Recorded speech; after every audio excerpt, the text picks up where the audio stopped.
नमस्कार दोस्तों, एक बार फिर आपका स्वागत है आपके अपने चैनल साइंस गुरु बलवंत पे। और आज हम पढ़ने वाले हैं एक नया टॉपिक, बहुत इंपॉर्टेंट रहने वाला है। कोई भी एग्जाम देते हो आप, स्टेट का हो चाहे वो पीसीएस का हो चाहे सीडीएस तक कवर करेंगे, कोई दिक्कत नहीं है। एचएसएससी का हो चाहे एसएससी का हो चाहे आपका बिहार का और कहीं कहाँ भी हो, कोई भी स्टेट का हो, साइंस एक ही रहती है। एसएससी एमटीएस वगैरह जो सीएचएसएल है, सीजीएल है, ठीक है, रेलवे एनटीपीसी वगैरह वगैरह सब कुछ। तो बायो का हमारा सेशन चल रहा था जिसके अंदर हमने कुछ डाले थे। अगर आपने नहीं देखे हैं तो पीछे भी लेक्चर देख लें, बहुत पूरी मज़ेदार बात बताई गई हर चीज़ के बारे में, ठीक है। और ये जो लेक्चर होगा वो पीछे वाले लेक्चरों से खास जुड़ा हुआ नहीं है। अगर उसे वो नहीं देखे, आप यहाँ से भी स्टार्ट करते हो तो भी कोई दिक्कत नहीं है, लेक्चर देखने के बाद भी दूसरे देख सकते हो, ठीक है मेरे प्यारे दोस्तों। ठीक है, आज का हमारा रहेगा फिर बहुत ही मज़ेदार प्यारा प्यारा कोशिका, यानी आप कोशिका के कारण हो, ठीक है ना। जो कोशिका के कारण है वो जीवित है, जो कोशिका के कारण नहीं है वो मर गया, ठीक है। सिंपल बात है, कोशिका है क्या, ठीक है। कोशिका है क्या, तो ये बात हम पढ़ते हैं ऐसे। हमारे शरीर के अंदर कोशिका जो वो क्या है, स्ट्रक्चरल,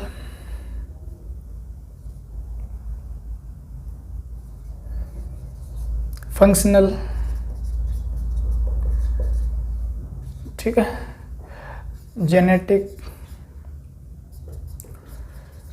जेनेटिकल, ठीक। ये हमारे शरीर की एक क्या है, आप इस बात को ऐसे पढ़ते हो, संरचनात्मक व कार्यात्मक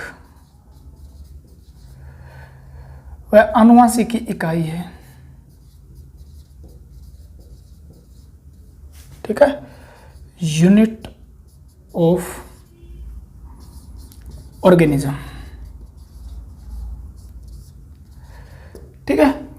यानी संरचनात्मक कार्यात्मक आनुवांशिक इकाई है, किसकी है, किसी भी जीव की। इस बात को इतना पढ़ लेते हो आप, कोई दिक्कत नहीं है, अच्छी बात है, पढ़ना भी चाहिए।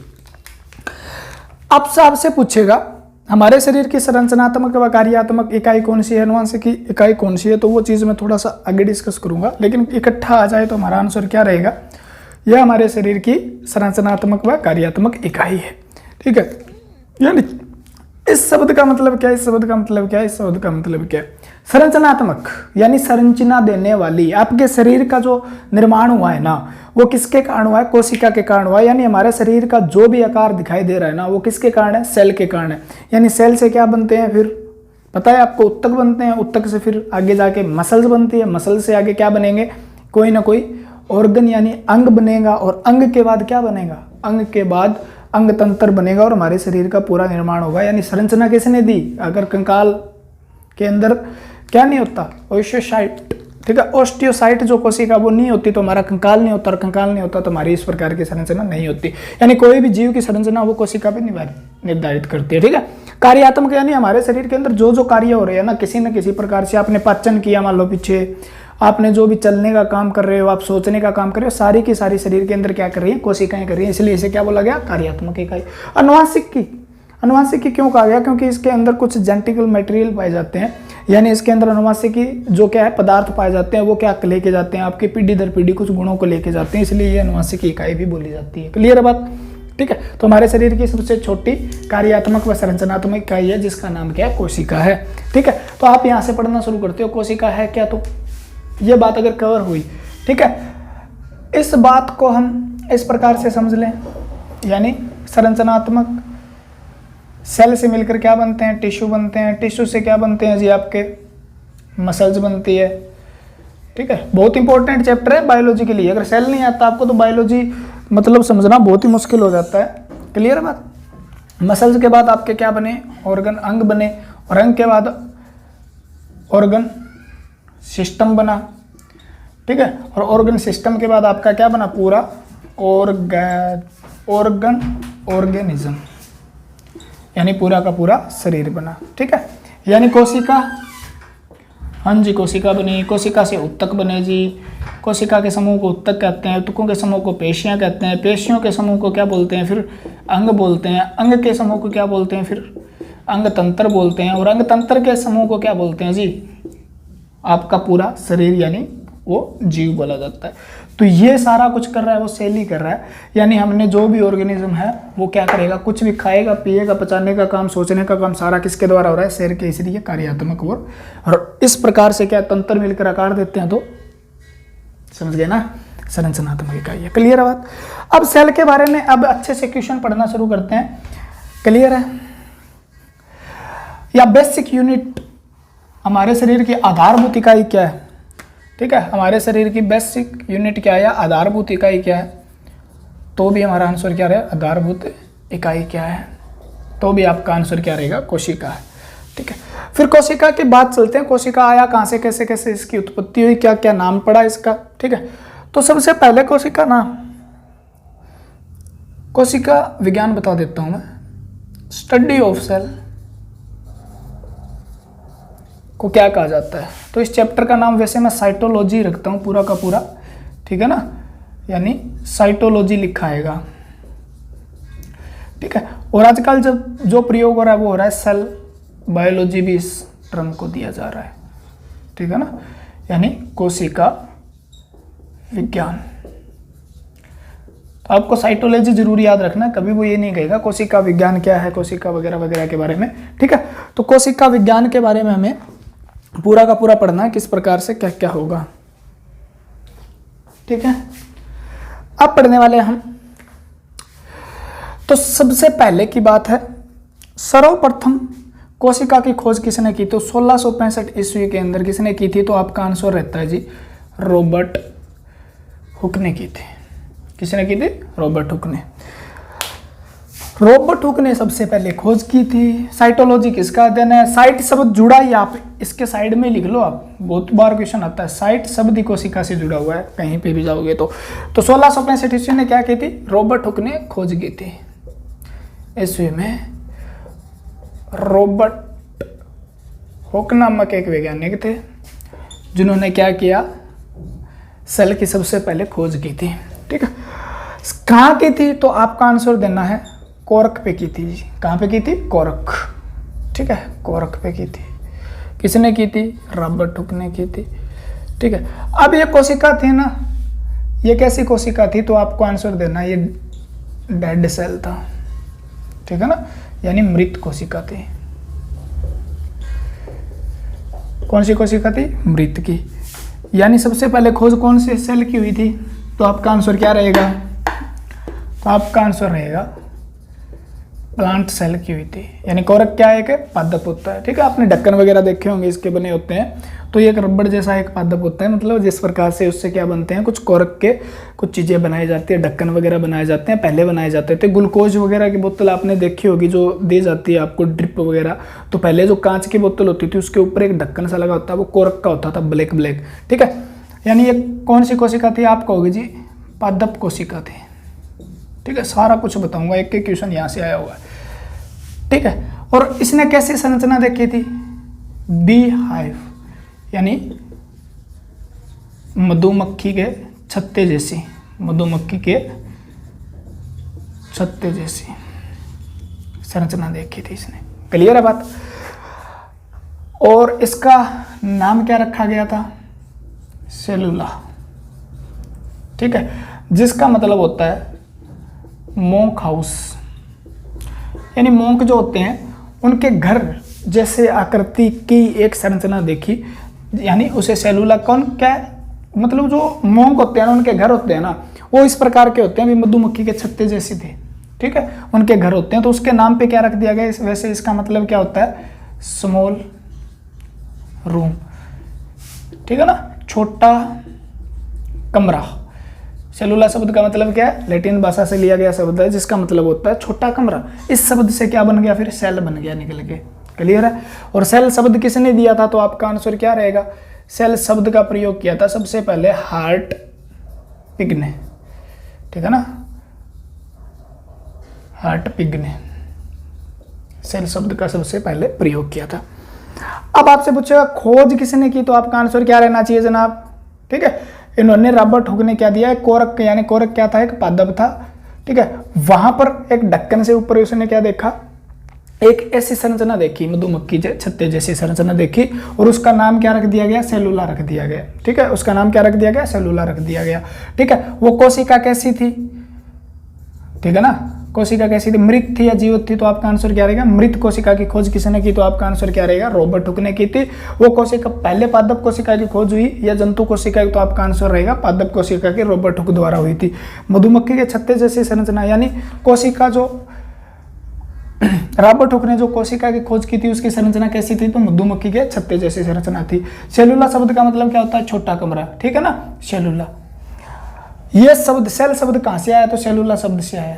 ठीक है, ये बात हो गई। अब इन्होंने खोज की थी तो किस मृत कोशिका की खोज की थी, यानी खोज किसी भी की हो लेकिन कोशिका की खोज की थी। ठीक है ना, तो कोशिका का जन्मदाता किसे कहा जाता है, कोशिका का जन्मदाता, फादर ऑफ सेल किसे कहा जाता है। ठीक है, तो आपका आंसर क्या रहेगा, रॉबर्ट हुक रहेगा, याद रखना। ठीक है, या कोशिका विज्ञान का पूछ लिया जाए आपको, फादर ऑफ साइटोलॉजी, कोशिका विज्ञान का जनक किसे कहा जाता है, का जनक या जन्मदाता किसे कहा जाता है, तो भी आपका आंसर क्या रहेगा, रॉबर्ट हुक। लेकिन एक क्वेश्चन का आंसर बदल जाता है, थोड़ी देर में पढ़ने वाले हो आप। ठीक है, तो कोशिका की खोज किसने की, रॉबर्ट हुक ने की थी। कोशिका विज्ञान का जन्मदाता किसे कहा जाता है, तो आपका आंसर क्या रहने वाला है जनाब, आपका आंसर रहने वाला है रॉबर्ट हुक। ठीक है, अब आपसे क्वेश्चन पूछा जाता है, एक फिर वैज्ञानिक आई 1674 ईस्वी में। ठीक है ना, यानी इसकी बुक थी एक, किसकी बुक थी, रॉबर्ट हुक की एक बुक थी जिसका नाम क्या था, जिस बुक का नाम क्या था, माइक्रोग्राफिया नाम से थी। ठीक है, माइक्रोग्राफिया नाम से एक बुक थी। उन्होंने उस बुक को मतलब पढ़ा, स्टडी किया भी। ये जो होता है, ये सेल ऐसा भी हो सकता है कि अपने अपने आविष्कार करते थे अपने अपने हिसाब से। ये जो नए वैज्ञानिक थे जिसका नाम क्या था, एंटोनी वॉन लीवेनहॉक। ठीक है, यानी एवी लीवेनहॉक। तो एवी लीवेनहॉक ने क्या किया था, इन्होंने किया था कुछ नया। क्या नया किया था, ठीक है, हम भी नया ही कर रहे हैं, पसीने में पढ़ा रहे हैं आपको। तो लीवेनहॉक ने खोज की थी, इन्होंने तालाब में जाकर क्या देखा, यानी तालाब में जाकर कुछ पानी लिया और पानी के अंदर उन्होंने क्या देखा, मतलब वहाँ से कीचड़ वगैरह उठाया तालाब से और घर पे लेके और उस पर अपने लैब में वगैरह सर्च कर रहे थे, उन्हें देख रहे थे। उन्होंने एक नए प्रकार की संरचना नजर आई, जो क्या थी, तालाब में लिविंग सेल था। क्या था, लिविंग सेल, यानी जीवित कोशिका थी। और ये क्वेश्चन बार बार रिपीट होता है, कोशिका का जनक अलग है और जीवित कोशिका का जनक किसे कहा जाता है, अलग अलग। जीवित कोशिका की खोज सबसे पहले किसने की थी, 1674 ईस्वी में लीवेनहॉक द्वारा जीवित कोशिका की खोज की तालाब के किनारे। ठीक है ना, तालाब के किनारे बैठा होगा भाई, आप भी बैठे रहते होंगे कभी ना कभी। क्लियर है बात।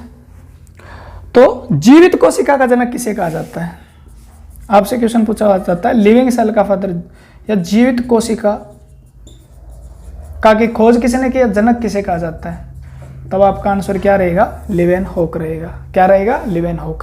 ठीक है, इन्हें और भी जनक माना जाता है। एक तो बैक्टीरियोलॉजी यानी जीवाणु विज्ञान का जनक भी इन्हें माना जाता है, जीवाणु विज्ञान का जनक इन्हें माना जाता है, क्योंकि इन्होंने जीवाणु विज्ञान का जनक किसे माना जाता है, लीवेनहॉक को माना जाता है, याद रखना।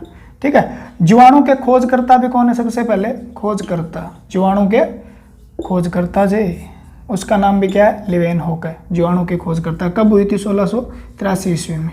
ठीक है, जीवाणु की खोज हुई थी, तो जीवाणु की खोज किसने की, तब भी आपका आंसर लीवेनहॉक रहता है। जीवित कोशिका की खोज की, तब भी आपका लीवेनहॉक रहता है। जीवाणु विज्ञान का जनक किसे कहा जाता है, तब भी आपका आंसर लीवेनहॉक रहता है, यानी लीवेनहॉक ये वैज्ञानिक थे। क्लियर हुई बात। तो ये हमें याद रखना है किस किस प्रकार से क्या क्या क्वेश्चन यहाँ से बनते हैं। ठीक है, छोटा बड़ा सेल ये सारे बता दूंगा मैं, टेंशन मत लेना। ठीक है ना, हर टीचर का अपना अपना सिस्टम होता है, किस तरीके से लेक्चर स्टार्ट किया जाता है, कैसे कैसे आपको पढ़ाया जा सकता है। ठीक है, अब इसके अंदर हम पढ़ते हैं, मैंने 4 बातें बता दी आपको, मैं दोबारा रिवीजन करा देता हूँ। रॉबर्ट हुक को याद रखना है आपको, ठीक है। हार्टपिक को याद रखना है, लिवेन हॉक को याद रखना है, ठीक है। ये जीवित कोशिका के जनक है और ये मृत कोशिका के जनक है। लेकिन ओवरऑल जो कोशिका का जनक कहा जाता है वो किसे कहा जाता है? सिद्धा कोशिका का जनक किसे कहा जाता है? तब भी आपका आंसर रॉबर्ट हुक रहता है। क्लियर हुई बात क्या? ठीक है। अब हम पढ़ते हैं थोड़ा सा इसकी थ्योरी के बारे में, यानी कोशिका सिद्धांत किसने दिया, कोशिका का सिद्धांत किसने दिया, यानी सेल थ्योरी किसके द्वारा दी गई। तो आप यानी सेल थ्योरी के बारे में बात कर रहे थे। कोशिका सिद्धांत किसने दिया? तो आपका आंसर रहता है जी, एक तो स्लाइडेन ने दिया, स्लाइडेन ने व सवान, ठीक है ना। कोशिका का सिद्धांत स्लाइडेन किसने दिया था? स्लाइडेन व सवान, ठीक है। स्लाइडेन व सवान ने दिया था। तो स्लाइडेन कौन था, सवान कौन था? तो इसके बारे में थोड़ा सा जान लेना चाहिए। 1838 ईस्वी में इन्होंने दिया था, 1839 ईस्वी में सवान ने दिया था। स्लाइड ने किसका सिद्धांत दिया था? पादप कोशिका का सिद्धांत दिया था, ठीक है ना, पादप कोशिका का। और जंतु कोशिका यानी एनिमल जो सेल है, प्लांट सेल के बारे में इन्होंने बताया था। जंतु कोशिका के बारे में किन्होंने बताया था? इन्होंने बताया था। इस बात को याद रखना है, ठीक है। ये क्या थे? एक जर्मनी के वैज्ञानिक थे, जर्मनी के, ठीक है। और ये कहाँ के थे? ब्रिटिश वैज्ञानिक थे, ठीक है। स्लाइडेन क्या थे? तो आपको आंसर देना है, बोटनिस्ट थे ये, ठीक है, यानी पादप विज्ञान के विशेषज्ञ थे। और ये क्या थे? जूलॉजिस्ट थे, ठीक है ना, यानी जंतु विज्ञान के विशेषज्ञ थे, जो जंतुओं के बारे में अनेक प्रकार की खोज किया करते थे, ठीक है ना। जंतुओं के बारे में क्या किया करते थे? अनेक प्रकार की खोज वगैरह किया करते थे। तो याद रखना है आपको। क्लियर है? यानी जर्मनी और ब्रिटिश, इससे कुछ याद, ये रखो ना रखो कोई मैटर नहीं करता, लेकिन याद रखना है पादप कोशिका का सिद्धांत किसने दिया, यानी और एनिमल सेल थ्योरी किसके द्वारा दी गई, सिद्धांत किसके द्वारा दिया गया, ठीक है। लेकिन आपसे सीधा पूछे ना कोशिका सिद्धांत किसने दिया, तो दोनों का नाम आता है स्लाइडेन एवं सवान, ठीक है। स्लाइडेन व सवान दोनों दिया। लेकिन आजकल थोड़ा सा क्वेश्चन डीप पूछा जाता है, तो आपसे पूछेगा पादप कोशिका या जंतु कोशिका के बारे में, ठीक है। और इन्होंने बताया क्या था? तो इन्होंने बताया था, थ्योरी का मतलब क्या है? उसके बारे में बताना। सिद्धांत क्या है? उसके बारे में कुछ बताना भी, ये चीज क्या है, ठीक है ना। आपका सिद्धांत मतलब आपके बारे में कोई सिद्धांत दे भी, मेरा उसका सिद्धांत क्या है, तो आपके बारे में कुछ जो चीजें पता होगी ना वो बताएगा, उसे तो सिद्धांत बोलते हैं। तो सेल के बारे में क्या है? उन्होंने कुछ बताया होगा। क्या बताया होगा? तो इन्होंने बताया था all plant made of cell, ठीक है, यानी पादप कोशिका से बने होते हैं। कितनी जबरदस्त बात बताई थी, कोशिका से बने होते हैं। किससे बने होते हैं? कोशिका से बने होते हैं, ठीक है। और इसके बाद इन्होंने क्या बताया? तो इन्होंने जंतुओं के बारे में बता दिया, ठीक है। इन्होंने किसके बारे में बता दिया? जंतुओं के बारे में बता दिया। एक मिनट रुक जाओ भाई, ठीक है। इन्होंने किसके बारे में बताया? इन्होंने दोनों के बारे में बताया था, ऑल प्लांट एंड एनिमल, अच्छी अच्छी बातें बताई थी, मेड ऑफ सेल, ठीक है ना, यानी जंतु व पादप कोशिका से मिलकर बने होते हैं, ठीक है। इन्होंने भी ये बताया, यानी और क्या बताई?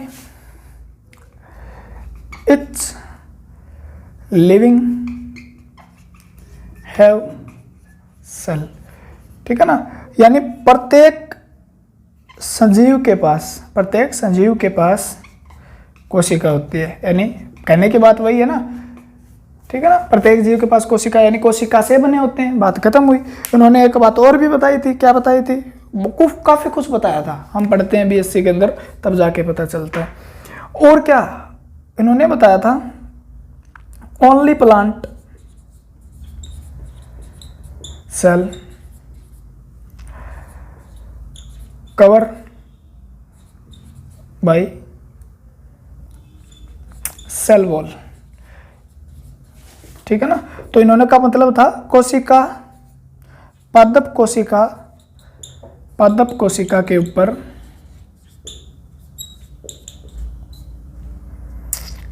कोशिका भित्ति पाई जाती है। क्या पाई जाती है? कोशिका भित्ति पाई जाती है।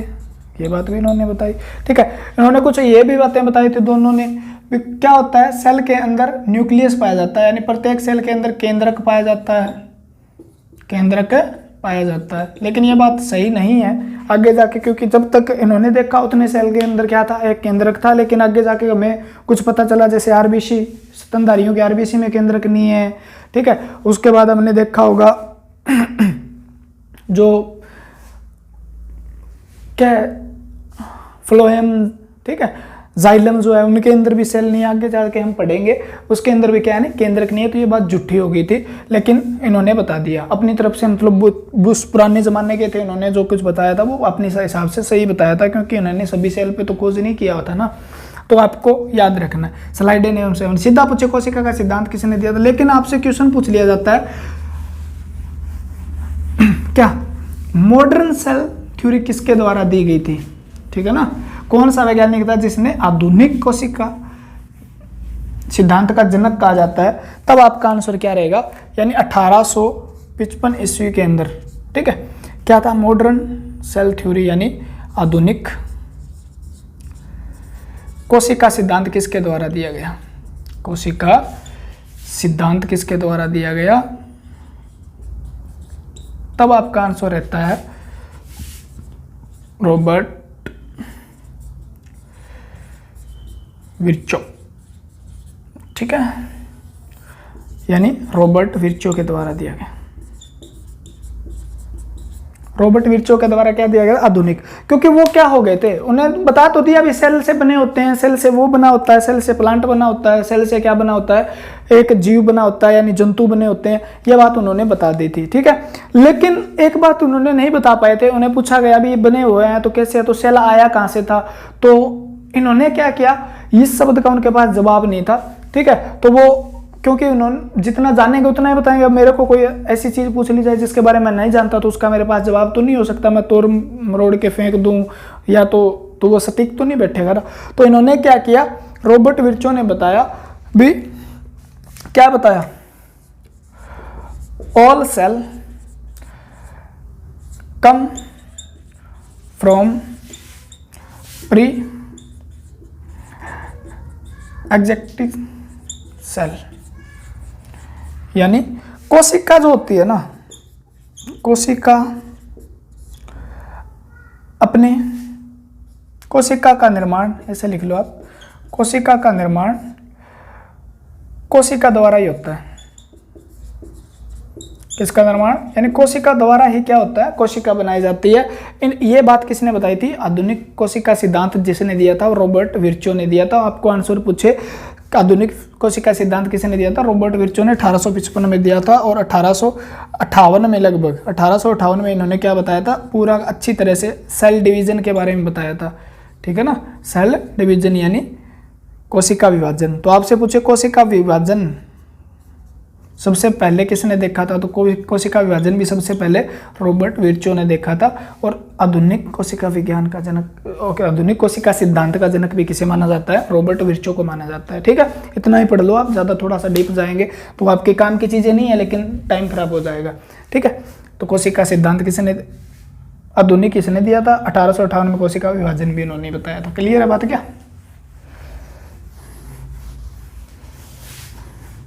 ठीक है।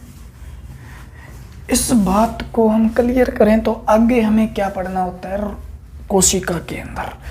तो हम कोशिका के अंदर आगे क्या पढ़ते हैं, तो आपको 4-5 बातें पता चली। हमारे शरीर की कार्यात्मक संरचनात्मक इकाई है, यानी कार्य वगैरह करती है वो सेल करता है। उसके बाद आपको पता चला भी, उसके बाद सेल जो है हमारे मतलब जीवन का एक क्या है, बेसिक यूनिट है, आधारभूत इकाई है। उसके बाद इसकी खोज किसने की थी, रॉबर्ट हुक ने इसकी खोज की थी। उसके बाद रॉबर्ट हुक ने क्या देखा, मधुमक्खी के छत्ते जैसी संरचना देखी। उसके बाद उन्होंने क्या किया, इसका नाम सेलुला रखा, क्योंकि मोंक जो होते हैं उनका घर सेलुला जैसा होता है, यानी उसका मतलब है छोटे छोटे घर पे रहते हैं, मतलब मोंक जो भिक्षुक बोलते हो आप जिसे, ठीक है, बौद्ध भिक्षुक होते हैं वो, तो उनके घर के नाम पे रख दिया गया सेलुला। उसके बाद इसका सेल नाम हार्टपिग ने दिया। सेल शब्द आया कहाँ से, तो आपको आंसर लिख लेना, लैटिन भाषा से आया है, क्लियर है बात, लैटिन भाषा से आया। उसके बाद कोशिका सिद्धांत किसने दिया, स्लाइडेन और सवान ने दिया। स्लाइडेन याद न रहे तो पादप बड़ा नाम है, पादप, स्लाइडेन बड़ा है, पादप बड़ा है, तो स्लाइडेन पादप का है। सवान जो छोटा नाम है, जंतु भी छोटा है, तो यानी सवान जंतु, आप थोड़ा सा याद कर लेना, रिलेट कर लेना। सवान ने किसका सिद्धांत दिया था, जंतु कोशिका का सिद्धांत दिया था, ठीक है। फिर उसके बाद आधुनिक सिद्धांत किसने दिया था, आधुनिक कोशिका सिद्धांत किसने दिया, तो रॉबर्ट विर्चो ने दिया था। और कोशिका विभाजन भी किसने देखा था सबसे पहली बार, तो हमारा आंसर क्या है, रॉबर्ट विर्चो ने देखा था। उसके बाद हम पढ़ते हैं जी सेल जो है, ठीक है। आप कहोगे सेल क्या है, तो मैंने पहले भी बता दिया सेल क्या है। जैसे आपने स्पर्म पढ़ा होगा, पीछे आपने लेक्चर देखे हैं तो आपने ओवम पढ़ा होगा, ये क्या है, सेल ही तो है। ये क्या है, शुक्राणु क्या है, सेल ही तो है, बताया था ना। और ये क्या है, सेल है, ठीक है। जैसे क्या बोलते हैं, अंडाणु बोलते हैं, ये सेल ही तो है। फिर आपके बाद मैंने अलग अलग प्रकार के सेल बताए थे, न्यूरॉन भी सेल होता है आपके शरीर के अंदर। उसके बाद ओस्टियोसाइट होता है, आरबीसी होती है, डब्ल्यूबीसी होती है, प्लेटलेट्स होती है, सेल ही तो है हमारे शरीर के, ठीक है ना। उसके बाद हैप्टिक सेल थे, हैप्टिक सेल कहाँ पाए जाते हैं, ठीक है। और उसके बाद हमने कार्डियक सेल पढ़े थे, किसमें, हृदय में पढ़े थे, तो वो भी क्या है, तो सारे इन सेल से मिलकर किसी न किसी उत्तक का निर्माण हो रहा है। उत्तक वगैरह क्या बना रहे हैं, आगे हमारे शरीर के अंग बना रहे हैं, तो ये पढ़ना है हमें, ठीक है। तो आपको अच्छी बातें यहाँ पे बता ही देता हूँ मैं, बार बार तंग करेगा। तो एक क्वेश्चन पूछा जाता है, स्मॉलेस्ट सेल कौन सा है, एक पूछा जाता है लार्जेस्ट सेल कौन सा है, ठीक है। एक पूछा जाता है हेवीएस्ट सेल कौन सा है, भारी सेल कौन सा है। एक आपसे पूछा जाता है लॉन्गेस्ट सेल कौन सा है, लंबी कोशिका कौन सी है। फिर आपका थोड़ा सा आगे क्वेश्चन और बन जाते हैं, यानी सबसे छोटी कोशिका कौन सी है, सबसे छोटी कोशिका कौन सी है। तब आपका आंसर रहता है किस में पाई जाती है, माइकोप्लाज्मा। किस में पाई जाती है, माइकोप्लाज्मा में पाई जाती है, ठीक है। माइकोप्लाज्मा क्या होता है, किस जगत में आता है, इसका क्वेश्चन का आंसर आप बता देना, ठीक है, मैं तो बाद में पढ़ा ही दूंगा। माइकोप्लाज्मा में इस कोशिका का नाम क्या है, तो PPLO, ठीक है ना, PPLO। इसकी फुल फॉर्म होती है प्लोरो, ठीक है, निमोनिया लिंक ऑर्गेनिज्म, इसकी फुल फॉर्म है ये, ठीक है, PPLO। और ये सबसे छोटी है, यानी इसका आकार कितना होता है, 0.3 माइक्रोन होता है। यानी 1 माइक्रोन जो होता है उसमें कितने मीटर होते हैं, 10⁻⁶ मीटर होते हैं, पावर -6 मीटर, ठीक है। यानी इतना छोटा ये, यानी 1 मीटर का 10 लाखवां हिस्सा होता है ना, 1 मीटर का 10 लाखवां हिस्सा, ठीक है। 1 लाख में 5 जीरो आएगी, 10 लाखवां हिस्सा है ना, उससे भी छोटी है ये, यानी 1 पूरी नहीं है ये, 1 होता तो 1 माइक्रोन बराबर कितना है, ये 1 से भी छोटी है, यानी यहाँ पे उससे भी कम है, इतनी छोटी कोशिका होती है, ठीक है। और उसके बाद सबसे बड़ी कोशिका कौन सी है, तो आपको आंसर देना है ऑस्ट्रिच, यानी एग, शुतुरमुर्ग के अंडे की होती है, शुतुरमुर्ग के अंडे की होती है, शुतुरमुर्ग के अंडे की सबसे बड़ी कोशिका होती है, याद रखना, ठीक है। इसका आकार होता है लगभग 170 गुणा 130, 170 गुणा 100 मिलीमीटर, ठीक है, इतना आकार होता है। और ये लगभग 1.4 किलोग्राम की होती है, यानी 1400 ग्राम की होती है। कितने ग्राम की होती है, 1400 ग्राम की। तो आपसे पूछे हैवीएस्ट सेल, यानी लिखा नहीं क्या, सबसे बड़ी कोशिका कौन सी है और सबसे भारी कोशिका कौन सी है, तब आपका आंसर यही रहेगा शुतुरमुर्ग की, क्योंकि इसका वजन लगभग 1.5 किलो के नज़दीक होता है और इसका आकार भी क्या होता है, इतना बड़ा होता है। पूरा का पूरा अंडा है ना शुतुरमुर्ग का, ठीक है ना, शुतुरमुर्ग का पूरा अंडा, यानी सबसे बड़ा पक्षी कौन सा है, तब भी आपका आंसर क्या रहता है, शुतुरमुर्ग रहता है। तो उसका अंडा भी बड़ा है, सबसे बड़ा अंडा किसका होता है, शुतुरमुर्ग का होता है, ठीक है ना। नए उड़ने वाला पक्षी कौन सा है, शुतुरमुर्ग है। तो शुतुरमुर्ग से 4-5 क्वेश्चन बनते हैं, याद रखना। नए उड़ने वाला पक्षी, सबसे बड़ा अंडा किसका है, शुतुरमुर्ग का है। इस कोशिका का आकार इतना होता है और सबसे बड़ी भारी कोशिका भी किसकी होती है? शुतुरमुर्ग के अंडे की होती है। शुतुरमुर्ग की नहीं होती, शुतुरमुर्ग के अंडे की होती है, यानी अंडा पूरा एक ही कोशिका है। क्लियर बात? ठीक है। लॉन्गेस्ट सेल कौन सा है? तो आपके न्यूरॉन होते हैं भाई दिमाग में, यानी तंत्रिका तंत्र। यानी आपसे एक क्वेश्चन पूछा जाता है कौन सा सेल है, आगे से पूछे कौन सा सेल है, तो न्यूरॉन सेल है। मानव के शरीर में किसका सेल सबसे लंबा होता है? सबसे लंबा सेल किस तंत्र का होता है? तब आपका आंसर क्या रहेगा? नर्वस सिस्टम का होता है। नर्वस सिस्टम, ठीक है ना, तंत्रिका तंत्र का होता है। तंत्रिका तंत्र का सेल सबसे लंबा होता है, ठीक है ना। कितनी लंबाई हो सकती है इसकी? 1 मीटर तक लंबाई हो सकती है। कितनी लंबाई हो सकती है? यानी न्यूरॉन अब वो 1 मीटर लंबा हो सकता है, ठीक है ना। तो वो सबसे लंबा सेल है जिसके अंदर सबसे कम विभाजन होता है, ठीक है। यानी एक बार डैमेज हो जाए तो आपने देखा होगा कोमा वगैरह में जाने के बाद बहुत ही कम चांसेस रहते हैं, डॉक्टर कहेगा हो भी सकता है और न भी हो भी सकता है और न भी हो, ठीक है, क्योंकि इसके अंदर सबसे कम रीजनरेशन पावर होती है, लीवर में सबसे ज़्यादा होती है। अगर ये बात क्लियर हुई तो आपसे क्वेश्चन अभी ऐसे और पूछा जाता है। ऐसे कैसे पूछा जाता है? कैसे? ऐसे पूछा जाता है। देखो यहाँ पे स्मॉलेस्ट सेल आ गया, हमने माइकोप्लाज्मा किया, उसके बाद लॉन्गेस्ट वगैरह कर लिए, लंबा कौन सा है, छोटा कौन सा है, ठीक है। शुतुरमुर्ग नाम ही बड़ा है तो सेल भी इसके अंडे का बड़ा है, ठीक है। अब आप पूछेगा मानव शरीर में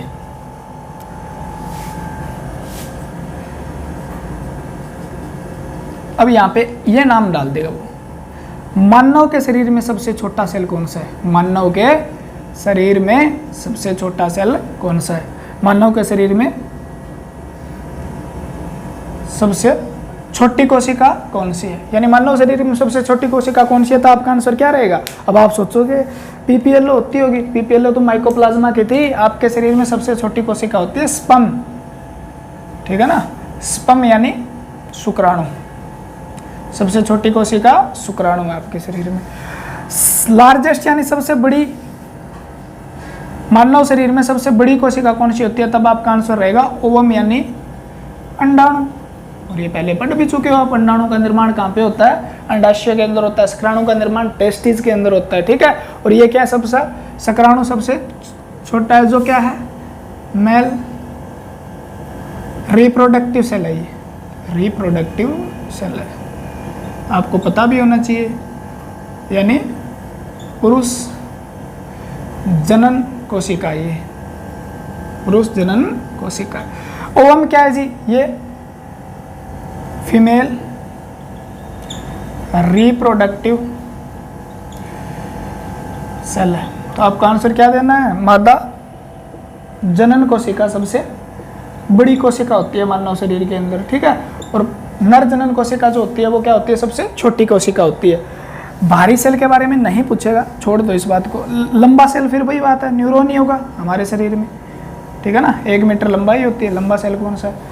अब थोड़ा सा क्वेश्चन और डीप चला गया आजकल, वो कहेगा रक्त में छोटी कोशिका कौन सी है? रक्त में छोटी कोशिका कौन सी है? तब आपका आंसर क्या रहेगा? तो रक्त में सबसे छोटी कोशिका होती है आरबीसी, और सबसे बड़ी कोशिका कौन सी होती है रक्त में? तो आपका आंसर रहेगा डब्ल्यूबीसी। बस, इससे ज़्यादा क्या पूछेगा, ठीक है। रक्त में सबसे छोटी कोशिका, रक्त में सबसे बड़ी कोशिका डब्ल्यूबीसी, रक्त में छोटी आरबीसी। बात क्लियर हुई? अब दोबारा बता देता हूँ। अगर पूछे वो सबसे छोटी कोशिका किसमें पाई जाती है? माइकोप्लाज्मा में। सबसे छोटी कोशिका का नाम क्या है? पीपीएलओ, ठीक है। मानव में सबसे छोटी कोशिका शुक्राणु, सबसे बड़ी कोशिका शुतुरमुर्ग के अंडे की, मानव में सबसे बड़ी कोशिका अंडाणु, ठीक है ना। आपसे पूछे लंबी कोशिका न्यूरॉन, रक्त में सबसे छोटी कोशिका आरबीसी, और रक्त में सबसे बड़ी कोशिका डब्ल्यूबीसी, ठीक है ना, डब्ल्यूबीसी। अब आपको और बताता हूं मैं क्या होगा। हम इसके बारे में पढ़ने वाले हैं बहुत लंबे समय तक। लंबे समय का मतलब ये अच्छा चैप्टर है, साइटोलॉजी पूरा का पूरा विज्ञान है, सबसे अलग से चैप्टर बना के दिया होता है। आप जब भी कोई बुक खोलते हो तो उसके अंदर कोशिका दिया होता है, ठीक है।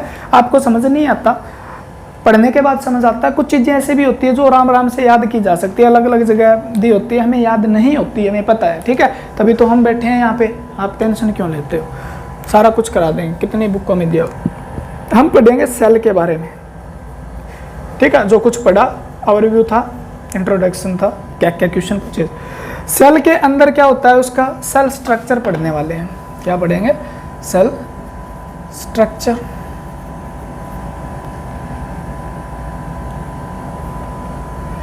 क्या हो जाता है यार, यानी कोशिका संरचना। संरचना, संरचना यानी रचना। रचना का मतलब कोई भी आकृति, ठीक है ना, उसके बारे में पढ़ने वाले। यानी सेल की आकृति कैसी है, ऐसा भी है ये, ठीक है, ऐसा भी है, हाँ जी ऐसा भी है, ऐसा भी है। इसका आकार तो आपने ऐसा भी बताया था, ऐसा भी है जी, ठीक है ना, ऐसा भी है न्यूरॉन। तो सेल की कोई खास मतलब ये नहीं है भी स्पेशल इसकी कोई आकृति है, ऐसे गोलाकार कह दूं मैं, लंबा कह दूं, ये मतलब अलग अलग प्रकार के हो सकते हैं। जैसे WBC बताई थी, अमीबा की तरह ही होती है, सेली है। RBC की शेप कैसी है, इस प्रकार से है, ठीक है। ये क्या है, न्यूरॉन है, तो नो प्रॉब्लम, ठीक है। आकृति कैसी है, अंडाकार, गोलाकार, ये याद नहीं करना है हमें। कोशिका संरचना में हम क्या पढ़ेंगे, ये बात याद करनी है हमें। सबसे पहले हम पढ़ेंगे सेल वॉल। सेल वॉल यानी कोशिका भित्ति क्या होती है, किसने खोज की, किससे बनी होती है, कहाँ कहाँ पाई जाती है, लाइकेन की किससे बनी होती है, सवाल की किससे बनी होती है, जीवाणु की किससे बनी होती है, ठीक है, ATC जो भी है। उसके बाद हम पढ़ेंगे सेल मेम्ब्रेन के बारे में, कोशिका झिल्ली के बारे में पढ़ेंगे, ठीक है। क्या लिख लो, ये बात लिखनी है हमें, ठीक है ना, इंपॉर्टेंट है, क्या पिटारा खुलने वाला है। उसके बाद हम पढ़ेंगे प्रोटोप्लाज्म के बारे में, ठीक है, यानी जीव द्रव्य के बारे में, जीव द्रव्य के बारे में, ठीक है। द्रव्य का मतलब द्रव नहीं है, लिक्विड नहीं है, इसका मतलब होता है मैटर, पदार्थ, ठीक है। उसके बाद हम पढ़ने वाले हैं साइटोप्लाज्म,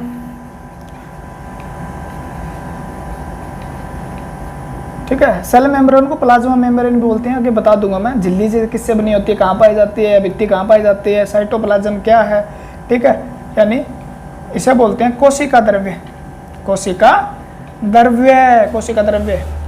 तो साइटोप्लाज्म के बाद हम क्या पढ़ने वाले हैं, साइटोप्लाज्म के बाद हम पढ़ेंगे न्यूक्लियस, केंद्रक, ठीक है। और केंद्रक के बाद हम पढ़ने वाले हैं न्यूक्लियोलस, केंद्रिका। ये आपकी कोशिका पूरी हो जाएगी, ठीक है। यानी कोशिका भित्ति बाहर से जो बंधी होती है वो कोशिका भित्ति है। मान लो ये कोशिका आपकी, ये वाली भित्ति है, ठीक है। इसके अंदर फिर एक मेम्ब्रेन मिलेगी, यानी ये झिल्ली है, बड़ा बड़ा बता रहा हूँ, ठीक है। इस पूरे भाग को प्रोटोप्लाज्म यानी जीव द्रव्य कह देंगे, और जीव द्रव्य को अलग भाग में बांटेंगे तो अब इसको क्या बोल देंगे, कोशिका द्रव्य बोल देंगे, कोशिका द्रव्य बोल देंगे, बड़ा बड़ा सा बता रहा हूँ। इसको क्या बोल देंगे, केंद्रक बोल देंगे, बीच में पाया जाता है, ठीक है। और केंद्रक के अंदर एक केंद्रिका पाई जाती है, इसकी बेटी है छोटी सी बेचारी, साथ में रखता है केंद्रिका, ठीक है। तो ये चीज़ पढ़ने वाले हैं। अब कोशिका भित्ति पढ़ेंगे, झिल्ली के बाद जब जीव द्रव्य पढ़ेंगे ना, और जीव द्रव्य के बाद कोशिका द्रव्य पढ़ेंगे, तो इसमें हम क्या पढ़ने वाले हैं, माइटोकॉन्ड्रिया, माइटोकॉन्ड्रिया। कितने क्वेश्चन आते हैं माइटोकॉन्ड्रिया से, पता ही नहीं। माइटोकॉन्ड्रिया के बाद हम क्या पढ़ेंगे जनाब, ठीक है, गोल्जी बॉडी पढ़ेंगे, ठीक है। गोल्जी बॉडी के बाद क्या पढ़ने वाले हम, सेंट्रोसोम पढ़ेंगे। सेंट्रोसोम के बाद हम क्या पढ़ने वाले हैं, माइक्रो बॉडीज पढ़ेंगे, ठीक है। उसके बाद हम क्या पढ़ने वाले हैं, एंडोप्लाज्मिक रेक्टिकुलम पढ़ेंगे, अंतःप्रदेश जालिका पढ़ेंगे, ठीक है।